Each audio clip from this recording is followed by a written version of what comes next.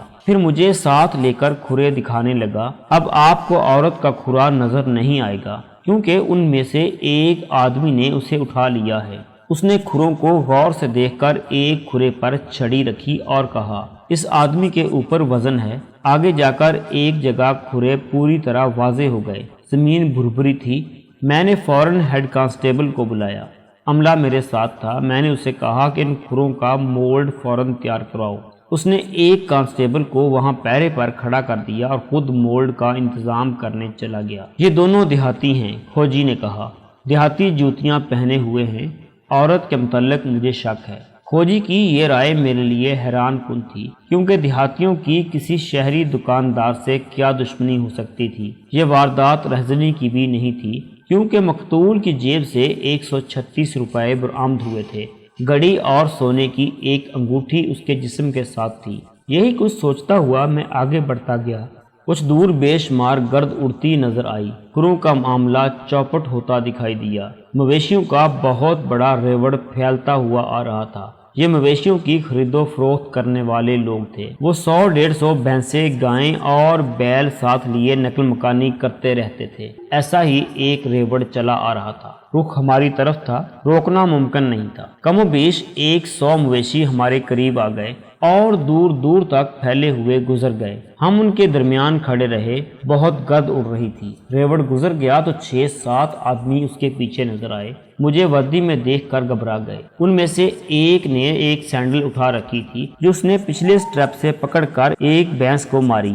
کھوجی نے اسے بلایا اور یہ سینڈل اس کے ہاتھ سے لے کر تلوا دیکھا۔ میں نے بھی دیکھا کہ یہ شہری قسم کی سینڈل تھی جو اس قسم کے آدمی کے پاس نہیں ہونی چاہیے تھی۔ یہ ایک ہی پاؤں تھا۔ اس نے ہمارے پوچھے بغیر کہا، حضور یہ پاؤں وہاں پڑا تھا۔ اس نے پیچھے کو اشارہ کیا۔ میں اسے اسی جگہ تک لے گیا۔ وہ جگہ کوئی 3 فرلانگ دور تھی۔ اس نے بتایا کہ یہ پاؤں یہاں پڑا تھا، اس نے اٹھا لیا۔ وہ بہت ڈرا ہوا تھا۔ اس پر کسی قسم کا شک نہیں کیا جا سکتا تھا۔ البتہ ان لوگوں پر مجھے غصہ بہت آیا کیونکہ انہوں نے کھرے تباہ کر دیے تھے۔ البتہ قاتلہ یا مغویہ کی ایک نشانی مجھے دے گئے۔ میں نے سینڈل کا یہ پاؤں اپنے پاس رکھ لیا۔ میں وہیں رک گیا، آگے جانے کا ارادہ ترک کر دیا۔ میں سوچنے لگا۔ ایک صورت یہ دماغ میں آئی کہ یہ عورت اغوا کی جا رہی تھی۔ مقتول نے اسے ان آدمیوں سے چھڑانے کی کوشش کی اور مارا گیا، لیکن عورت کمرے میں تھی، تو اس کا مطلب یہ ہو سکتا تھا کہ یہ 2 آدمی اس عورت کے ساتھ غیر آباد کوٹھی میں زبردستی کر رہے تھے۔ عورت کے شور پر مقتول اندر گیا اور مارا گیا، مگر عورت کے دوپٹے پر خون آلود ہاتھ کا نشان کیوں؟ سوچ کر میں نے کھوجی سے کہا، چلو تھانے چلیں۔ میرا یہ فیصلہ غلط تھا، مجھے اس علاقے کو اور زیادہ کھوجنا چاہیے تھا، مگر مویشیوں کے ریوڑ نے میرا دماغ خراب کر دیا۔ یہ انسانی فطرت کی کمزوریاں ہوتی ہیں جو غلط فیصلے کرا دیتی ہیں۔ پولیس انسپکٹر کو مداریوں جیسے کرتب دکھانے پڑتے ہیں، لیکن وہ عام ذہن کا انسان ہوتا ہے۔ ذرا سی بھول چوک یا غلط خیال اس کی تفتیش کا بیڑا غرق کر دیتا ہے۔ میں تھکنے یا ہارنے والا آدمی نہیں تھا، مگر مویشیوں کے ریوڑ نے میرا موڈ ایسا تباہ کیا کہ میں واپس چلا گیا۔ مجھے صرف سینڈل کا ایک پاؤں ملا، جسے دیکھ کر کھوجی نے تصدیق کی کہ جو کھرے ہم نے کوٹھی سے یہاں تک دیکھے ہیں وہ اسی سینڈل کے ہیں۔ میں تھانے میں پہنچا تو شام کے 4:15 بج رہے تھے۔ میرے ASI رگھوناتھ نے مقتول کے گھر کا اتا پتہ معلوم کر لیا تھا۔ اس کے لواحقین کو ہسپتال لے جا کر لاش کی شناخت کرا لی تھی۔ میں نے مخبروں کو ہدایات دے دی، جن میں سب سے زیادہ ضروری یہ تھی کہ مقتول کے متعلق جس قدر معلومات فراہم ہو سکیں کریں، یعنی اس کا چال چلن، اس کی دوستیاں، اس کی دشمنیاں اور اس کے گھریلو حالات۔ چال چلن معلوم کرنا تو بہت ضروری تھا، کیونکہ واردات میں ایک عورت بھی تھی۔ میرے قیاس کے مطابق مقتول عورت کی وجہ سے یا عورت کے ہاتھوں قتل ہوا تھا۔ میں نے سب سے پہلے اس کی بیوی سے پوچھ گچھ کی۔ وہ روتی تھی، سوالوں کا جواب اس انداز سے دیتی تھی جیسے اسے اس تفتیش کے ساتھ کوئی دلچسپی نہ ہو۔ میں نے پوچھا کہ مقتول کا سلوک اس کے ساتھ کیسا تھا۔ اس نے جواب دیا، جیسا تھا ٹھیک ہی تھا، اللہ اس کی قبر ٹھنڈی کرے۔ میں نے پوچھا، کیا اس کے علم میں ہے کہ اس کا کسی عورت کے ساتھ دوستانہ تھا؟ اس نے جواب دیا، اللہ بہتر جانتا ہے۔ اس کے اس انداز سے صاف پتہ چلتا تھا کہ وہ خامند کو پسند نہیں کرتی تھی۔ میں نے پوچھا کہ خامند کے ساتھ اس کا کبھی جھگڑا ہوا ہے؟ اس نے کہا، کبھی نہیں۔ یہ اچھی شکل صورت کی عورت تھی۔ اس کے 3 بچے تھے، بڑا لڑکا 15 سال، ایک لڑکی عمر 10 سال اور ایک لڑکا عمر 2 سال۔ مجھے اس عورت پر شک ہو گیا تھا، وہ مجھ سے کچھ چھپا رہی تھی۔ میں نے اس سے اور کچھ نہ پوچھا، اسے پتہ نہ چلنے دیا اور اس کے بیٹے کو میں تھانے لے گیا۔ اس کے ساتھ میں نے دوستانہ باتیں کی اور اس کے باپ کے قتل پر افسوس کا اظہار کیا، تو اس پر پولیس کا جو خوف طاری تھا وہ ختم ہو گیا۔ وہ آخر بچہ تھا، میری پیار بری باتوں کے چکر میں آ گیا۔ اس نے بتایا کہ اس کا باپ اس کی ماں کے ساتھ برا سلوک کرتا تھا۔ اس کی ماں اس کے باپ سے اکثر لڑتی تھی، 3-4 بار ماں روٹھ کر میکے چلی گئی تھی۔ اس کا باپ اس کی ماں کو کبھی کبھی مارتا پیٹتا بھی تھا۔ لڑکے کے 2 ماموں 2-3 بار آ کر اس کے باپ سے لڑے بھی تھے۔ میں نے پوچھا کہ وہ تمہارے باپ سے لڑے کس طرح تھے، یعنی ہاتھا پائی ہوئی تھی یا زبانی لڑائی؟ لڑکے نے بتایا کہ لڑائی گالی گلوچ تک ہوتی تھی۔ ایک بار چھوٹے ماموں نے ابا کو کہا تھا کہ اب ہماری بہن کو تم نے پریشان کیا تو تمہیں زندہ نہیں چھوڑیں گے۔ ان دونوں آدمیوں کو تھانے بلایا، پہلے بڑے بھائی کو اندر بلایا۔ اس سے میں نے پہلا سوال یہ پوچھا، مقتول تمہارا بہنوئی تھا، اس کے ساتھ تمہارا کیا جھگڑا تھا؟ کچھ بھی نہیں جناب، اس نے جواب دیا، کوئی جھگڑا نہیں تھا، وہ گھبرایا ہوا تھا۔ میں نے اس سے اور کچھ بھی نہیں پوچھا، اسے باہر بھیج کر چھوٹے کو اندر بلایا۔ میں نے سوچا تھا کہ اگر چھوٹے بھائی نے بھی کہا کہ بہنوئی کے ساتھ ان کا کوئی جھگڑا نہیں تھا تو میں دونوں کو تھانے میں پابند کر لوں گا، مگر چھوٹے بھائی کا رویہ مختلف تھا۔ وہ 18-19 سال کا نوجوان تھا، خون میں جوش تھا۔ میں نے اس سے پوچھا، مقتول کے ساتھ تمہارا کیا جھگڑا تھا؟ اس نے جوشیلے لہجے میں جواب دیا، وہ عورتوں کا شکاری تھا، مجھے خوشی ہے کہ وہ مارا گیا ہے، اگر وہ قتل نہ ہوتا تو میں خود اسے قتل کر دیتا۔ اس کی زنانہ سامان کی دکان ہے، طرح طرح کی عورتیں اس کے پاس جاتی تھیں، یہیں سے وہ عورتوں کا شکاری بنا، ہماری بہن کو گھر سے نکالنا چاہتا تھا۔ تمہارا بڑا بھائی کیوں کہتا ہے کہ مقتول کے ساتھ تمہارا کوئی جھگڑا نہیں تھا؟ میں نے پوچھا۔ وہ سیدھا سادہ شریف آدمی ہے، اس نے جواب دیا، پولیس سے ڈرتا ہے۔ مجھے بھی کہتا تھا کہ تھانے میں یہ نہ بتانا کہ ہمارا مقتول کے ساتھ کوئی جھگڑا تھا، ورنہ قتل میں پکڑے جائیں گے۔ میں نہیں مانا۔ میں نے کہا کہ پولیس کو معلوم ہونا چاہیے کہ مرنے والا کس کماش کا آدمی تھا، اس نے ضرور کسی کی بہو بیٹی کی عزت پر ہاتھ ڈالا ہوگا اور مارا گیا۔ کوئی ایک عورت بتا سکتے ہو جس کے ساتھ اس کے تعلقات تھے؟ میں نے پوچھا۔ اس نے بہت سوچا، پھر کہنے لگا، اس کا زیادہ دوستانہ ہندوؤں کی عورتوں کے ساتھ تھا۔ ایک بار 2 سکھوں نے اسے دکان میں پیٹ بھی ڈالا تھا، وہ دیہاتی تھے، ان کے ساتھ ایک عورت بھی تھی۔ عورت اس کی دکان میں گئی اور دونوں سکھ باہر کھڑے رہے۔ مقتول نے نہ جانے اس عورت سے کیا کہا کہ عورت نے اسے گالیاں دینی شروع کر دی۔ سکھوں نے اندر جا کر اسے خوب پیٹا۔ کب کا واقعہ ہے؟ 2 مہینے گزر گئے ہیں۔ میں نے ASI سے کہا کہ وہ مقتول کی دکان کے ساتھ والے دکانداروں سے معلوم کرے کہ جن سکھوں نے مقتول کو پیٹا تھا انہیں کوئی جانتا پہچانتا ہے اور کیا ان کی نشاندہی ممکن ہے۔ میرے دماغ میں تفتیش کی یہ لائن آ گئی تھی کہ مقتول عورتوں کا شکاری تھا۔ اس کی تصدیق میرے 2 مخبروں نے شام سے پہلے کر دی تھی، انہوں نے بھی شکاری کا لفظ ہی استعمال کیا تھا۔ 2-3 دکانداروں نے انہیں بتایا تھا کہ عورت ذبائش اور نمائش کے سامان کی اتنی شدائی ہوتی ہے کہ کوئی نہ کوئی عورت قیمتی اور دلکش چوڑیاں مفت حاصل کرنے کے لیے اپنی عزت تک قربان کر دیتی ہے۔ بالکل اس طرح جس طرح کوئی عورت ایسی نکل آتی ہے، اسی طرح کوئی دکاندار بھی ایسا نکل آتا ہے جو عورتوں کے شوق سے پورا فائدہ اٹھاتا ہے۔ ہر عورت اور ہر دکاندار تو ایسا نہیں ہوتا۔ مقتول بدی کے راستے پر چل پڑا تھا۔ ASI رگھوناتھ دکانداروں سے یہ رپورٹ لایا کہ 1.5 مہینے سے کچھ دن اوپر گزرے کہ مقتول کو 2 دیہاتی سکھوں نے پیٹا تھا۔ دکانداروں نے یہ بھی بتایا کہ سکھ عورت نے اسے گالیاں نہیں دی تھی، معاملہ گڑبڑ تھا۔ عورت دکان میں تھی اور سکھ باہر۔ معلوم نہیں وہ سکھوں کی کیا لگتی تھی۔ سکھ اندر چلے گئے اور مقتول کی اتنی پٹائی کی کہ اگر دکاندار چھڑوا نہ لیتے تو وہ اسے جان سے ہی مار دیتے۔ اس کے بعد سکھ اپنی عورت کو بازو سے پکڑ کر گھسیٹ کر لے گئے۔ ایک دکاندار نے رگھوناتھ کو یہ بھی بتایا کہ کوئی 1 ہفتہ گزرا، اس نے ایک بار پھر اس عورت کو مقتول کی دکان کے سامنے سے گزرتے دیکھا تھا۔ یہ معلوم نہیں ہو سکا کہ وہ دکان کے اندر گئی تھی یا نہیں۔ عورت جوان اور خوبصورت تھی۔ اس دکاندار نے کہا کہ یہ عورت سامنے آئے تو وہ اسے پہچان سکتا ہے۔ دونوں سکھوں کی شکلیں بھی اسے یاد ہیں۔ اس رپورٹ سے میرے ذہن میں اس لائن کا آنا قدرتی تھا کہ مقتول اس سکھنی کی خاطر مرا ہے۔ میں دیہاتی سکھوں کی عورتوں سے واقف تھا۔ صحیح معنوں میں شیر اور دلیر ہوتی ہیں۔ دوستی میں شیر اور دشمنی میں دلیر۔ دوستی یا دشمنی عورت سے ہو یا مرد سے، اس عورت کا مقتول کے ساتھ دوستانہ تھا۔ وہ اس کی دکان میں آتی تھی۔ یہ سکھ اس کے بھائی بھی ہو سکتے تھے اور خامند اور دیور بھی۔ انہوں نے ایک روز اشارہ پا کر مقتول کو دکان میں پیٹا اور اپنی عورت کو گھسیٹ کر لے گئے۔ اس سکھنی نے دوستی نبھائی اور مقتول سے ملتی رہی۔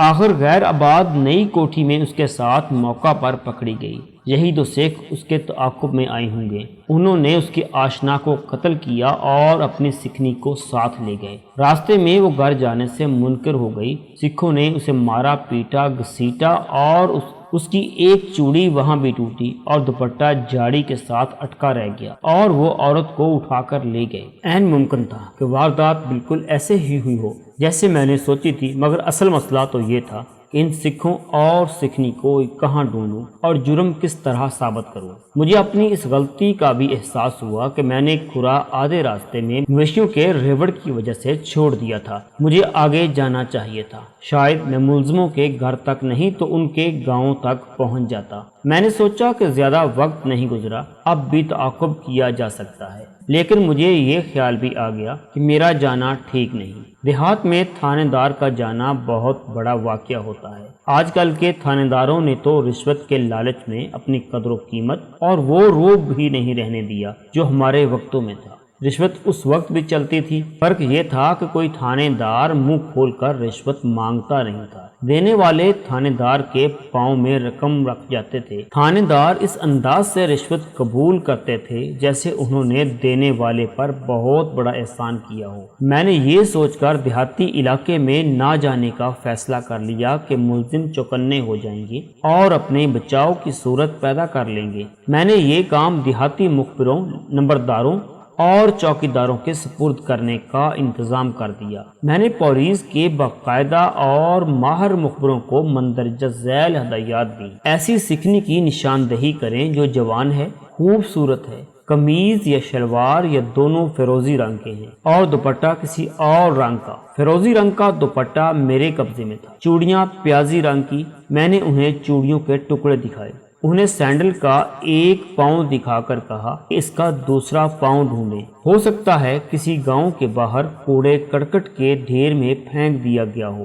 کسی گھر میں کسی سکھنی کو بھائیوں نے یا خامد نے مارا پیٹا ہوگا۔ کسی گاؤں میں کوئی سکھنی قتل ہوئی ہوگی اور قتل قدرتی موت کہہ کر چھپا لیا گیا ہوگا۔ میں نے ایسی ہی کچھ اور ہدایات دی، مگر میں نے کسی معجزے کی توقع نہ رکھی۔ بے شک پولیس کے مخبر اپنے کام میں ماہر تھے، پھر بھی مجھے احساس تھا کہ میں نے انہیں جو کام سونپا ہے وہ 3 دنوں میں میری مرضی کے مطابق نہیں ہو سکے گا۔ مجھے یقین ہو گیا تھا کہ قاتل یہی 2 سکھ ہیں اور کوٹھی میں مقتول کے ساتھ یہی سکھنی تھی۔ پوسٹ مارٹم رپورٹ میں لکھا تھا کہ چھری کا ایک زخم جگر میں چلا گیا ہے، دوسرا سینے میں جس سے پھیپھڑا کٹ گیا، اور تیسرا ناف سے 2 انچ دائیں اور 3 انچ نیچے اس سے انتڑیاں کٹی ہیں اور ایک کٹ ہتھیلی پر ہے۔ ڈاکٹر کی رائے کے مطابق موت رات کے 9 اور 10 بجے کے درمیان واقع ہوئی ہے۔ اگلے روز میں شہر میں پھیلائے ہوئے مخبروں کی رپورٹیں سن کر ان کے مطابق تفتیش کے تانے بانے بن رہا تھا۔ میں نے مقتول کی بیوہ اور اس کے بھائیوں کو بھی نظر انداز نہیں کیا تھا، لیکن انہیں یہ تاثر نہیں دیا تھا کہ مجھے ان پر شک ہے۔ یہ میرا طریقہ تفتیش تھا کہ ابتدا میں مشتبہ افراد سے واردات کے متعلق اس طرح دوستانہ باتیں کیا کرتا تھا جیسے میں جاہل اور احمق ہوں اور ان سے مشورہ لے رہا ہوں۔ بعض اوقات تو جس کے متعلق یقین ہوتا تھا کہ یہی مجرم ہے، میں اسے بھی یہی تاثر دیا کرتا تھا کہ مجھے اس پر ذرا بر شک نہیں۔ میں فوراً ہی اسے حراست میں لے کر اپنا استغاثہ کمزور نہیں کرنا چاہتا تھا۔ میں صرف اس وقت اس کی گردن پر ہاتھ رکھتا تھا جب مجھے یقین ہو جاتا تھا کہ اس کی گردن میرے ہاتھ سے نکل نہیں سکے گی۔ میں نے مقتول کی بیوہ اور اس کے بھائیوں کو ایسا ہی تاثر دے کر کھلی چھٹی دے دی تھی اور مخبر ان کے پیچھے لگا دیے تھے۔ بعید از قیاس نہیں تھا کہ بیوہ کے دونوں بھائیوں نے یا چھوٹے نے اپنے کسی دوست کے ساتھ مل کر مقتول سے اس طرح انتقام لیا ہو کہ کسی عورت کی معرفت اسے کوٹھی تک لائے اور اسے قتل کر کے عورت کو ساتھ لے گئے۔ میں انہی بھول بھلیوں میں گم تھا کہ ایک معزز مسلمان میرے کمرے میں داخل ہوا۔ وہ عمر، لباس، شکل و صورت اور ڈیل ڈول سے معزز لگتا تھا۔ میں نے اسے بیٹھنے کو کہا تو اس کی آنکھوں میں آنسو آ گئے۔ کہنے لگا، بات کرتے شرم آتی ہے، اگر آپ مسلمان نہ ہوتے تو میں تو تھانے میں کبھی نہ آتا۔ میری جوان بیٹی لاپتہ ہے۔ اتنی سی بات سنتے ہی میرا دھیان اس عورت کی طرف گیا جو مقتول کے ساتھ غیر آباد کوٹھی میں گئی تھی، لیکن میں نے جب اس شخص سے بے شمار سوال پوچھے تو مجھے مسلمان کی حیثیت سے خوشی ہوئی کہ اس لڑکی کا اس واردات کے ساتھ کوئی تعلق نہیں، مگر پولیس انسپکٹر کی حیثیت سے مجھے مایوسی ہوئی۔ اس باپ نے میرے سوالوں کا جواب دیتے ہوئے بتایا کہ لڑکی کے چال چلن پر اسے کوئی شبہ نہیں، وہ کنواری ہے، کسی کے ساتھ اس کی راہ و رسم نہیں، گھر میں پردے کی پابندی ہے، گھر میں ایسی کوئی بات نہیں ہوئی کہ وہ ناراض ہو کر کہیں چلی گئی ہو۔ اسے لاپتہ ہوئے 2 دن ہو گئے ہیں، شام کے بعد کسی کو بتائے بغیر گھر سے نکلی تھی۔ باپ نے کہا،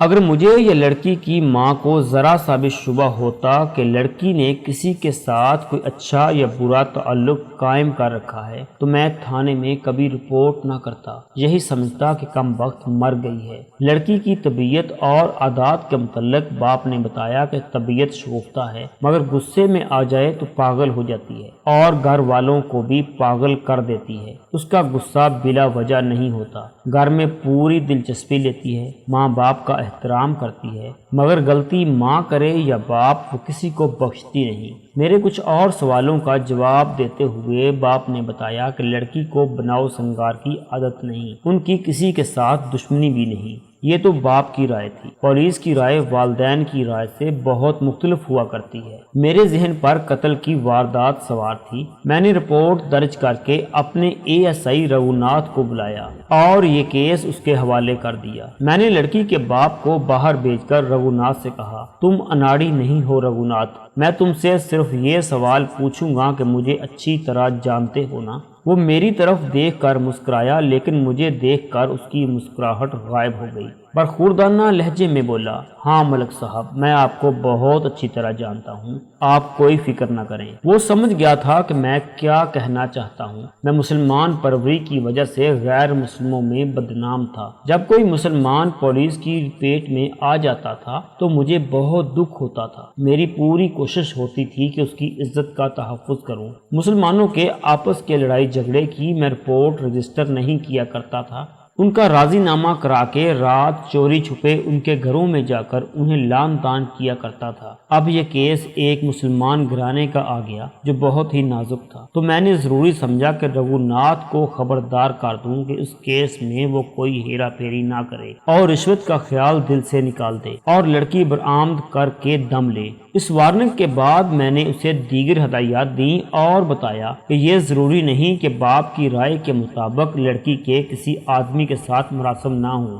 اکثر یوں ہوتا ہے کہ والدین جسے اغوا کہتے ہیں وہ اغوا نہیں ہوتا، لڑکی اپنی مرضی سے جاتی ہے، اسے کوئی سوتے وقت اٹھا کر نہیں لے گیا۔ یہ شہر ہے، جنگل نہیں کہ ادھر ادھر ہوئی اور غائب ہو گئی۔ باپ نے کہا تھا کہ گھر میں پردے کی پابندی ہے، لیکن میرے سوال کے جواب میں اس نے کہا تھا کہ اس کا برقع گھر میں رکھا ہے۔ مجھے کچھ شک پیدا ہوا۔ میں نے رگھوناتھ سے کہا، یہ علاقہ بیگی کا معلوم ہوتا ہے، بیگی کو پکڑو، وہ تمہاری مدد کرے گی۔ آپ کی دلچسپی کی خاطر آپ کو بیگی کے متعلق تفصیل سے بتا دوں کہ یہ کیا چیز تھی۔ بیگی ایک ادھیڑ عمر عورت تھی جو آسمان سے تارے توڑ لاتی تھی۔ میں نے پہلے بھی کسی کہانی میں ایسی ایک عورت کا ذکر کیا ہے۔